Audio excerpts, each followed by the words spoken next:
GABF 2011 with Scott Manning, the head brewer at Vintage Brewing Company in Madison, Wisconsin. I talked to Scott a few months ago on a trip to Madison to visit a bunch of breweries, and Vintage was one of my top breweries in Madison. The beers there were awesome. So tell me a little bit, Scott, about your place. It's a relatively new establishment, so...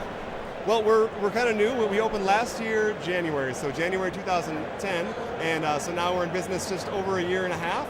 It's been pretty fun. I've been able to entertain some of my urges to brew creatively, and Madison's the kind of town to really be okay with that, and there's a lot of great breweries there already, so it's fun for me to come in and try to add something new, and at the same time, get the kind of brewing done that I never really got a chance to from my years and years at previous brewing jobs. Nothing against them, some great companies, but these are all my recipes, and it's like a home brewing gone wild. You know, I haven't brewed this creatively even as a home brewer, so I'm having the most fun as a brewer I've ever gotten to. Brewing beers that are, on the one hand, very drinkable, because we have a pub clientele who's very well established, good bunch of regulars.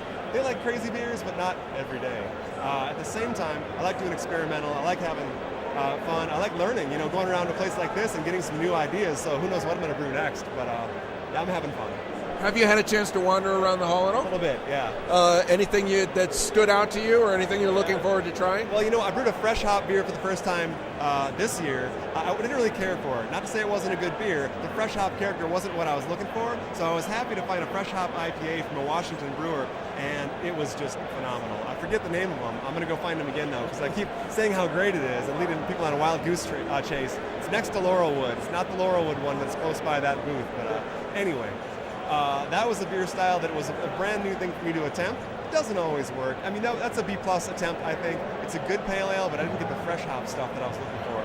Other than that, new beers that we're conceiving of, we have a family farm in Sauk County, southwestern Wisconsin, and my cousin, also a partner at the brewery, has been resurrecting our family orchard. So there were all these apple trees planted by our forebears, the original homesteaders, and they kind of got left to go feral.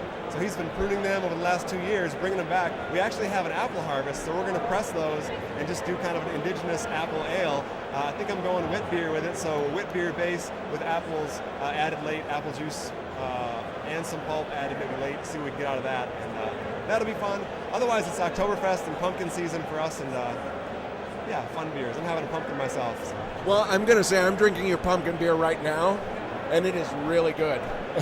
It's not your average pumpkin. I challenged myself. Having brewed so many pumpkin beers I did not like for my last job and the job before, where it was basically an amber or Oktoberfest that somehow, some way, spices got added, maybe pumpkin got added, maybe no pumpkins were harmed. For me, how am I going to make the kind of pumpkin beer that I'll no longer be embarrassed about the category? If you buy one, it can be a spice bomb, it can be really lacking in malt, it can be something that felt like the brewer really didn't care when they did this, so I put a lot of love into this recipe. It starts as an Abbey brown ale, so the body is there, mashed real high, so you get a whole lot of sugar to stick around, the good malt sugars. And I fermented with an Abbey yeast strain, so it's you get a lot of the spice, the gingery stuff, some of the fruit stuff comes from the Abbey to start with. Now brewing with pumpkin and brewing with some of those same telltale spices like clove and nutmeg and cinnamon, it helps with the pumpkin pie effect, but it's not a pumpkin pie in your mouth.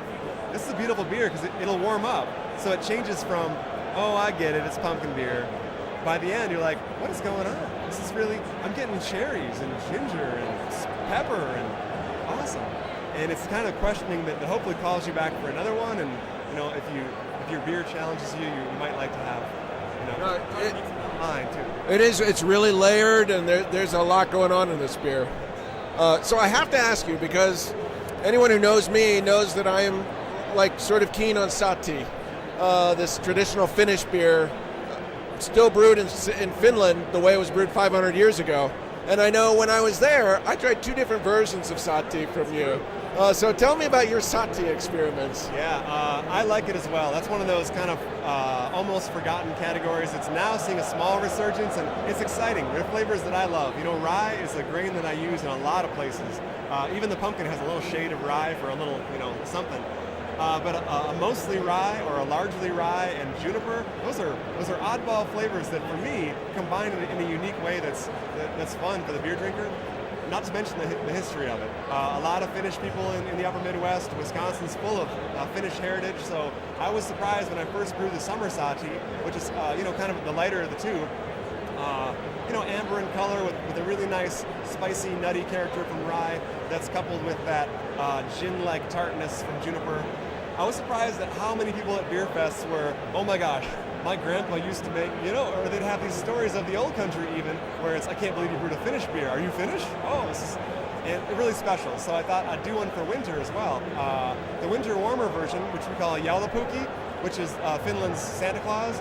I figure what's more northerly and Christmas-like than Santa Claus's home, maybe Arctic Circle in Finland. So I thought let's bump it up. Let's do a lot different malt bill. I'm going to bring the juniper way down, bring other spices into the mix for a little more holiday, festive, Christmas stuff. And this time I fermented with actual bread yeast, which is the custom. Yeast is yeast back in those days. And some or most of the satis that are still made are made with baker's yeast. So I was very scared to try this, and I thought for the life of me that was a dumper. I'm putting Red Star in, and I don't know what's going to happen here, but it was good. It didn't ferment out as fully as I wanted, but it was still a good drinkable beer with a whole lot of body, which is kind of an okay thing. People really like the extra heft. Wisconsin winters are not that friendly, so you want to cuddle up with something, and it was a very popular, surprisingly popular beer. And I'm glad you get to try some from the archives because there's very few of those left. I might change a few things about Joulupukki again this year, but we certainly have to do it.